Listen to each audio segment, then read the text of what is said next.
So I got something in the mail today that I'm extremely excited about, and we're finally going to be showing the E36 some love again.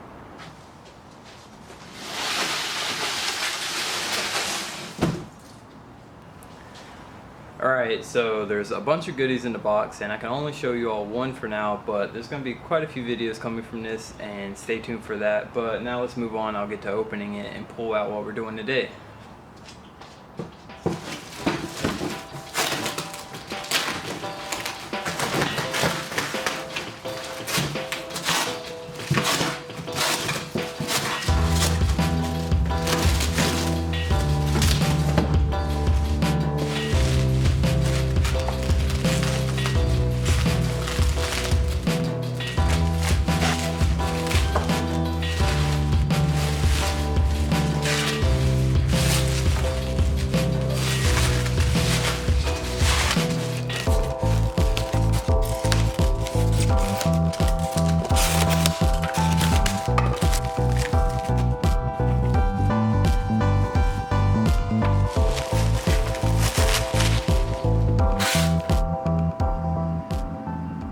So yeah, I got a Rocket Bunny spoiler, which was graciously given to me by a company called Click Tuning.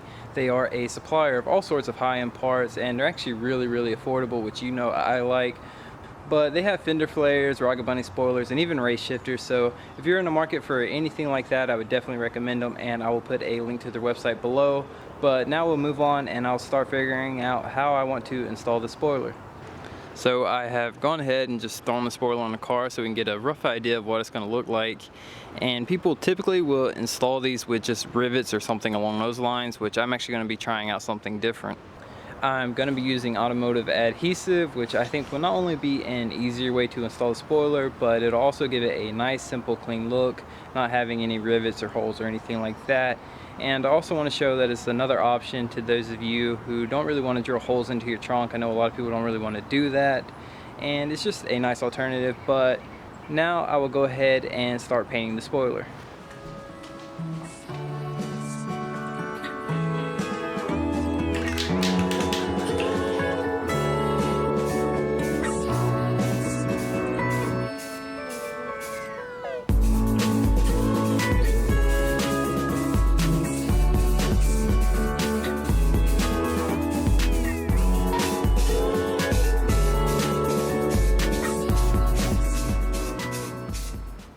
Alright, so I got it all painted and it actually came out really nice. I painted it the new color that the car is gonna be. It's that slightly brighter color, which I still need to get around to doing the car.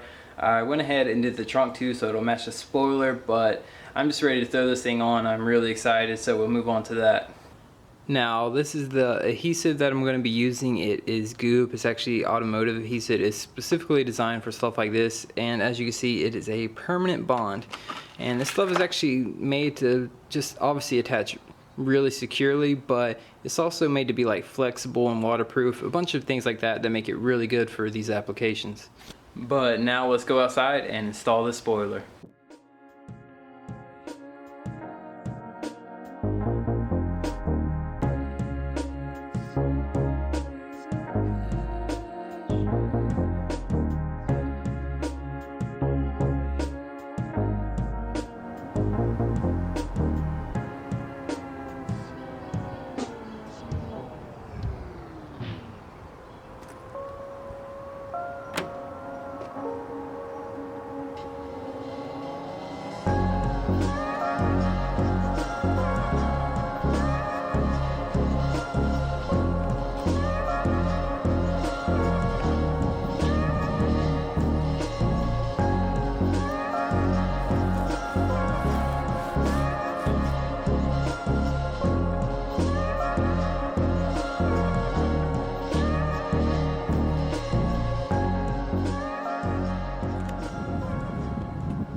So I got the spoiler completely installed. I gave the adhesive a few hours to cure just so it can completely settle.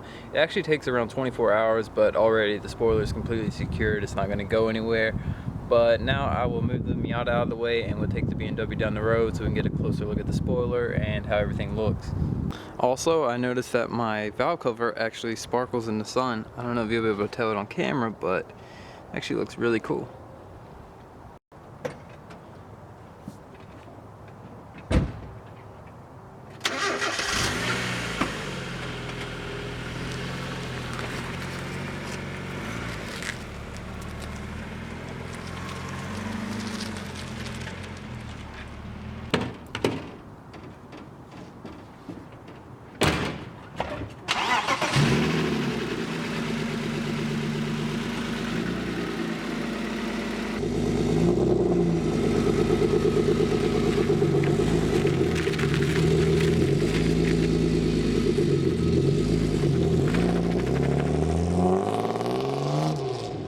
Alright, so I took the car down the road and I actually didn't even leave my neighborhood. I pulled my tags off to paint the rear of the car just so it would match the spoiler and everything, and I kind of forgot to put it back on, so obviously I wasn't going to be driving on the open road and everything. But now that it's here, we can take a look at this spoiler.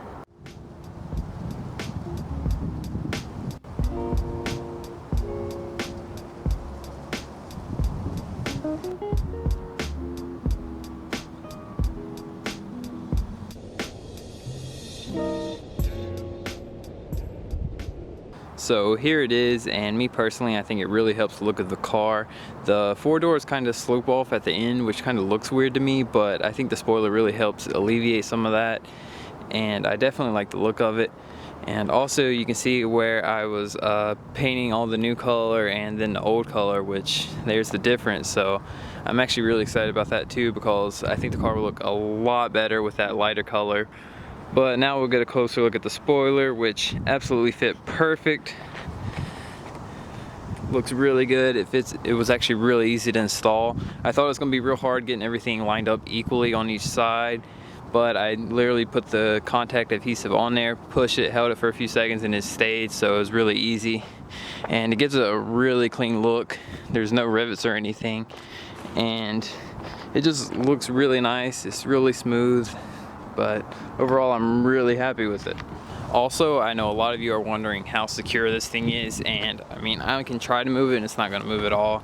I mean, that adhesive says permanent for a reason. This thing is not going anywhere. I know a lot of people will use like 3M double-sided tape and stuff for spoilers, but this is the way I recommend. It's a lot stronger, and I completely trust this 100% not to go anywhere. And also, I think it's just a very nice alternative that looks cleaner and is easier to do. But that's my spoiler install, which I think looks really good on the car. It really fits the shape of it, and definitely it's a nice addition. But I want to know what all of you think, so let me know in the comments below. Also, I would like to give a big thanks to Click Tuning. They're a really great company, and as I said before, I'll put a link to their website below, and I'll also put a link to this exact spoiler, because I know a lot of you will see it and actually want to get one for your car. It's really nice fitment, was perfect. And also, it just feels really nice to get back to work on the E36. As I've been saying, it's been neglected sort of since I got the Miata, just because I've been busy trying to get it dailyable and everything. But it feels nice. I'm going to be throwing some parts on it very soon, and also it's just going to get tidied up. I'm painting it, and yes, I know I need a tail light, a hood, and all that is coming. I see the comments. I know, believe me, I know. But it feels nice, and I definitely want to get back to drifting. You guys have probably noticed that I haven't as much lately, and it's just because I burned through all my burners. I've killed like 8 of them, and I just got to get more, simple as that. But I'm definitely going to go drifting a lot more, and definitely I'm really curious to take the Miata out and see how it does. Just short wheelbase, not very much power. It'll be interesting, but stay tuned for that. Once again, let me know what all of you think, and until then,